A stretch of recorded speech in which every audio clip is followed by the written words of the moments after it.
of both sides to show your lawyer and accountant, and then lock the actual ticket away in a bank safe deposit box or a secure personal safe.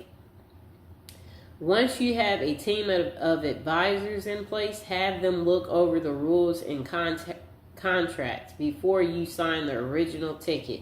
In some cases, signing your ticket might prevent you from creating a blind trust later. Okay, so then it says, take a deep breath and take your time. You have a set amount of time to turn in your ticket, so don't run off to the lottery office the first thing the next morning.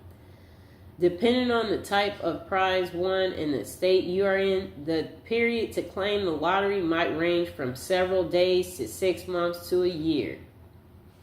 You may want to consult that information with the lottery agency's website. Let yourself calm down and then set to work carefully forming your team and plans before you contact the lottery officials.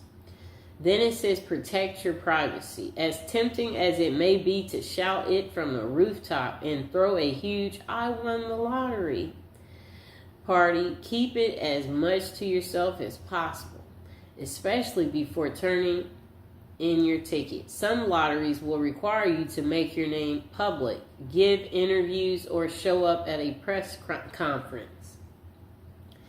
If so, be sure to change your phone number and set up a new P.O. box beforehand to avoid being, having so many requests sent your way. You may also consider forming a blind trust through your attorney to anonymously receive the money, keeping your name out of the spotlight.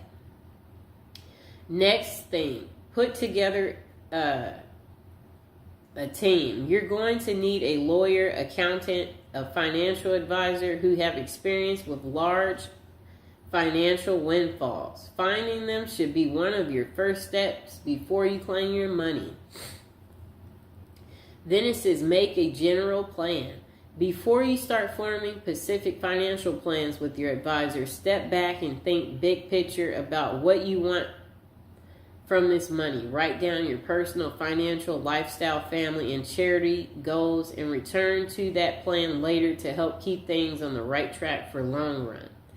Next thing is lump sum or annuities. One of the first decisions you and your team will have to make is whether to take your winnings in one lump sum, usually around 60% of the total value, or have it paid out to you annually over a period of time.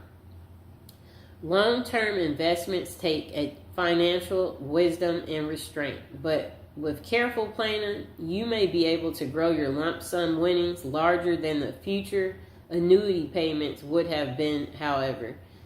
If you need some structural help to keep from overspending too quickly, an annual payout is solid, responsible way to make sure you'll continue to have income through most of your adult life. Then they said plan for beyond. Sadly, winning the lottery is unlikely to also make you immortal. Work with your team right away to sort out your estate planning, including your will, so your family is taken care of if something happens to you. Then they said once you have your money, bank it. Don't show up at the cashier counter with a check for millions. Talk to the bank's upper management or private banking department ahead of time to discuss the best options for holding large amounts of money. Remember, the government only insures individual bank accounts up to $2,500. Up to $250,000. So think about spreading your wealth around multiple accounts in banks. Wow. Setting a budget. Silly, right? You have all the money you'd ever need. Why do you need a budget? Actually, it's not silly at all. Sit down with your advisor and take a hard look at how much you really have after federal, state, and local taxes. What new annual expenses you'll have for things like property taxes and upkeep and paying your financial team, and how much you want to give to charity. Think about future higher education expenses for your family and how much you'll need in your golden years.